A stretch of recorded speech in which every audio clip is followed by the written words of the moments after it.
अस्सलाम वालेकुम friends, welcome to my academy. तो फ्रेंड्स, आज हम वेब डेवलपमेंट के सफ़र में एक और वीडियो के साथ आपकी खिदमत में हाजिर हुए हैं। आज की वीडियो में हम कुछ इस तरह की नेविगेशन बार क्रिएट करेंगे। तो फ्रेंड्स, ये नेविगेशन बार हम बिल्कुल सिंपल मेथड से क्रिएट करेंगे। या आप कह सकते हैं कि जो हमने यहाँ पर कॉन्सेप्ट देखे हैं वेब डेवलपमेंट के कंप्लीट कोर्स की प्लेलिस्ट में, वो तमाम कॉन्सेप्ट यूज़ करते हुए हम ये वाली नेविगेशन बार क्रिएट करेंगे।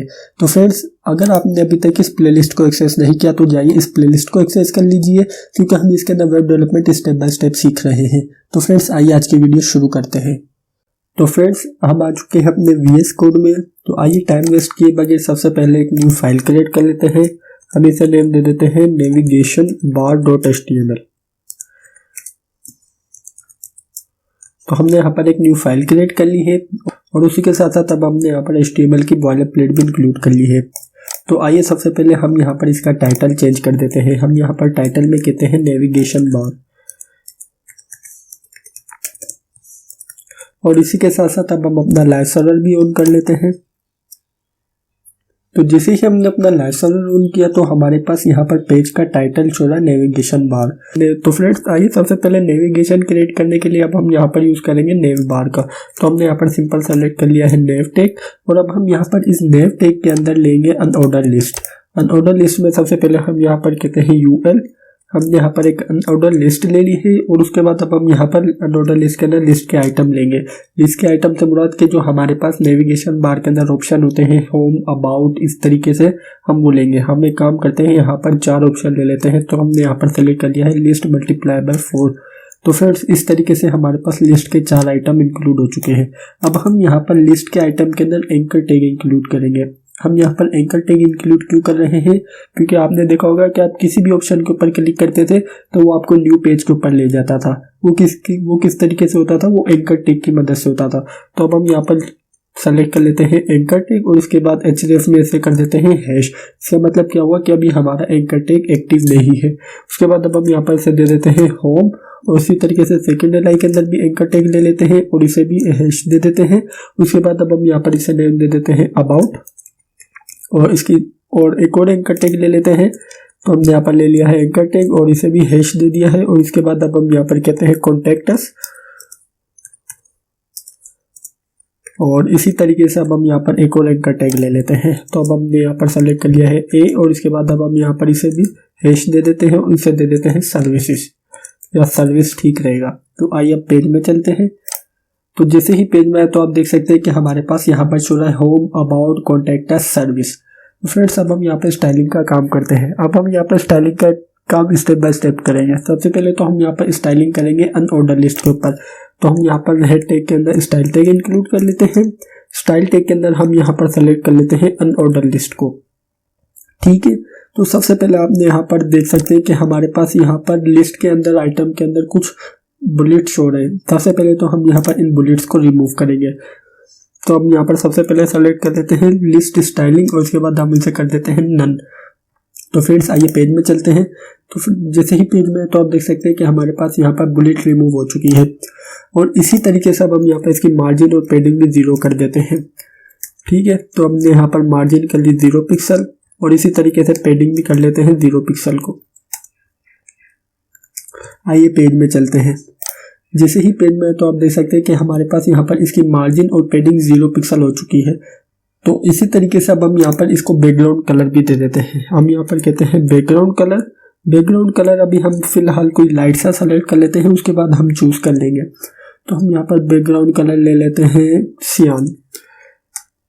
ठीक है, तो आइए पेज में चलते हैं। जैसे ही पेज में तो आप देख सकते हैं कि हमारा यहाँ पर इसका बैकग्राउंड कलर इंक्लूड हो चुका है।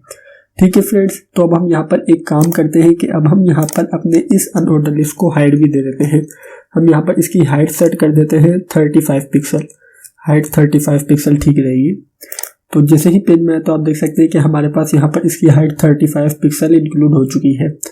तो फ्रेंड्स, अब हमारा यहाँ पर अनऑर्डर लिस्ट की स्टाइलिंग का काम हो चुका है खत्म। ठीक है, उसके बाद अब हम यहाँ पर स्टाइलिंग देते हैं लिस्ट आइटम को। ठीक है, तो अब हम यहाँ पर लिस्ट आइटम को स्टाइलिंग देने के लिए हम यहाँ पर टैप कर देते हैं LI। LI के अंदर हम सिंपल यहाँ पर पहला काम क्या करेंगे, जो हमारे यहाँ पर जो एंकर टैग है हम यहाँ पर चाहते हैं कि वो एक लाइन के अंदर डिस्प्ले हो। तो हम यहाँ पर एक लाइन के अंदर डिस्प्ले करने के लिए हम यहाँ पर फ्लोट की प्रॉपर्टी यूज़ करेंगे।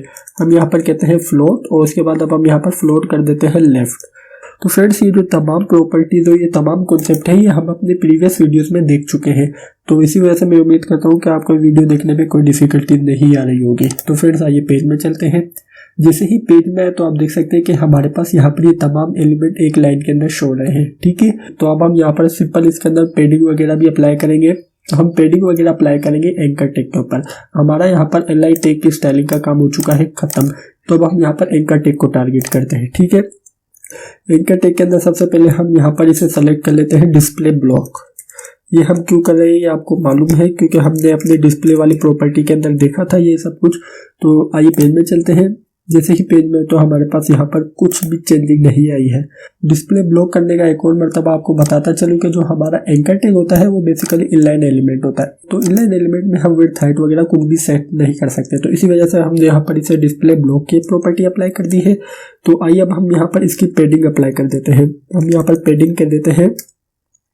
हम यहाँ पर इसे कहते हैं पेडिंग जो होगी वो टॉप बॉटम से होगी 0 पिक्सल की और उसके बाद यहाँ पर लेफ्ट राइट से होगी 28 पिक्सल की, ठीक है।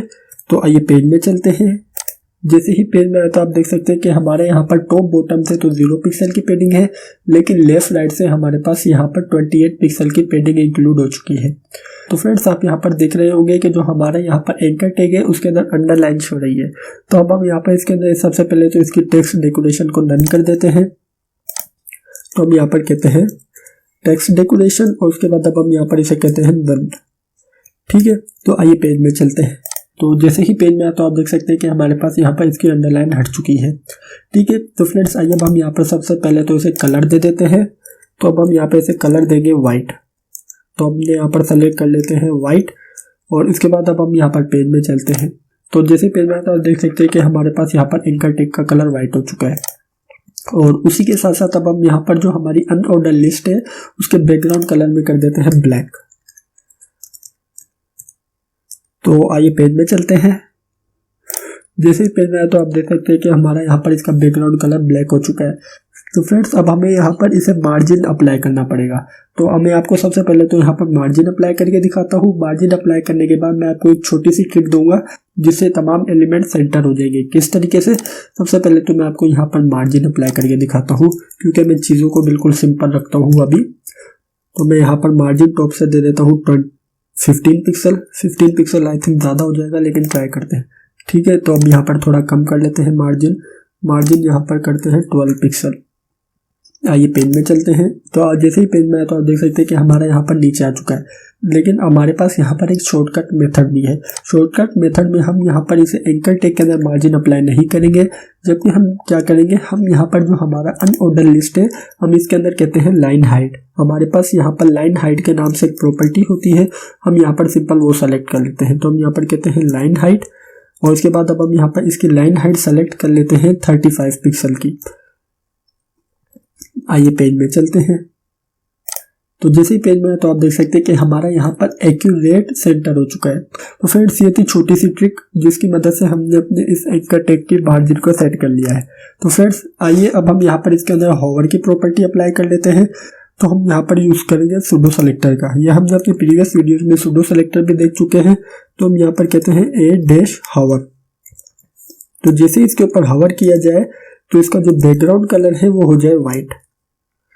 तो यहाँ पर हम कहते हैं बैकग्राउंड कलर हो जाए इसका वाइट और इसके बाद इसका कलर हो जाए ब्लैक। देखिएगा आप कितना मज़ा करेगा। तो आइए पेज में चलते हैं। तो आप देख सकते हैं कि जैसे ही मैं यहाँ पर एक कर्सर लेकर जा रहा हूँ तो इसका बैकग्राउंड कलर हो रहा है वाइट और इसका खुद का कलर हो रहा है ब्लैक। इसी तरीके से आप देख सकते हैं कि हमारे पास यहाँ पर हवर की प्रॉपर्टी तमाम के ऊपर अप्लाई हो रही है। तो फ्रेंड्स आप देख सकते हैं कि हमारी यहाँ पर नेविगेशन बार कितनी अच्छी लग रही है। इसी के साथ साथ अगर आप यहाँ पर इनपुट टैग इंक्लूड करना चाहते हैं तो वो भी आप इंक्लूड कर सकते हैं। किस तरीके से मैं आपको अभी करके दिखा देता हूँ। तो उसके लिए मैं यहाँ पर अनऑर्डर लिस्ट के अंदर इंक्लूड कर लेता हूँ इनपुट टैग का। तो मैं यहाँ पर कर देता हूँ इनपुट और इसके बाद मैंने इसकी टाइप रखी है टेक्स्ट। तो आइए पेज में चलते हैं। जैसे ही पेज में है तो आप देख सकते हैं कि हमारा यहाँ पर इनपुट टैग भी इंक्लूड हो चुका है, लेकिन हम चाहते हैं कि जो हमारा इनपुट टैग है वो राइट साइड के ऊपर मूव करे। तो इसके लिए हम यहाँ पर इसे टारगेट करेंगे इस इनपुट टैग की मदद से। तो हम यहाँ पर कहते हैं इनपुट, और उसके बाद अब हम यहाँ पर इसे कहते हैं फ्लोट राइट, फ्लोट और राइट। आइए पेज में चलते हैं। जैसे ही पेज में आए तो आप देख सकते हैं कि हमारा यहाँ पर ये राइट साइड के ऊपर मूव कर चुका है, लेकिन अब हम यहाँ पर इसके ऊपर मार्जिन और पेडिंग अप्लाई करते हैं। तो हम यहाँ पर सबसे पहले तो इसे दे देते हैं मार्जिन टॉप, मार्जिन टॉप से इसे देंगे 10 पिक्सल। आइए पेज में चलते हैं। जैसे ही पेज में आए तो आप देख सकते हैं कि हमारे पास यहाँ पर टॉप से मार्जिन आ चुकी है 10 पिक्सल की, और इसी तरीके से अब हम यहाँ पर इसे मार्जिन दे देते हैं राइट से। हम यहाँ पर इसे मार्जिन राइट से सेलेक्ट करेंगे 8 पिक्सल। तो आइए पेज में चलते हैं। जैसे ही पेज में आया तो आप देख सकते हैं कि हमारे पास यहाँ पर 8 पिक्सल की मार्जिन भी इंक्लूड हो चुकी है, लेकिन आई थिंक हमें मार्जिन थोड़ी बढ़ानी पड़ेगी। तो यहाँ पर हम यहाँ पर इसे मार्जिन दे देते हैं 15 पिक्सल। तो आइए पेज में चलते हैं। जैसे ही पेज में आया तो आप देख सकते हैं कि हमारे पास यहाँ पर 15 पिक्सल की मार्जिन भी इंक्लूड हो चुकी है। तो आइए अब हम यहाँ पर इसके अंदर बॉर्डर रेडियस भी इंक्लूड कर देते हैं, इससे हमारा इनपुट टैग और भी ज़्यादा अच्छा लगेगा। तो हम यहाँ पर कहते हैं बॉर्डर रेडियस, बॉर्डर रेडियस हम यहाँ पर इसे दे देते हैं 10 पिक्सल। आइए पेज में चलते हैं। जैसे ही पेज में आया तो आप देख सकते हैं कि हमारे पास यहाँ पर 10 पिक्सल का बॉर्डर रेडियस भी इंक्लूड हो चुका है। तो फ्रेंड्स आप यहाँ पर इसकी पोजीशन वगैरह को अपनी मर्जी से सेट कर सकते हैं। मैंने यहाँ पर आपको आइडिया भी दे दिया है, और मेरे अंदाजे से यहाँ पर इसकी पोजीशन ये ठीक है। तो हम यहाँ पर एक काम करते हैं, यहाँ पर इसे थोड़ी सी मार्जिन दे देते हैं बॉटम से। तो हम यहाँ पर इसे बॉटम से थोड़ी सी मार्जिन दे देते हैं। हम यहाँ पर इसे देते हैं 3 पिक्सल की मार्जिन। आइए पेज में चलते हैं। तो आप देख सकते हैं कि हमारे यहाँ पर बॉटम से भी थोड़ा स्पेस आ चुका है। फ्रेंड्स इस तरीके से आप इनपुट टैग के ऊपर भी स्टाइलिंग कर सकते हैं। तो अब मैं एक काम करता हूँ कि इनपुट टैग के अंदर यूज़ कर लेता हूँ प्लेस होल्डर। प्लेस होल्डर में कहता हूँ मैं यहाँ पर सर्च हियर।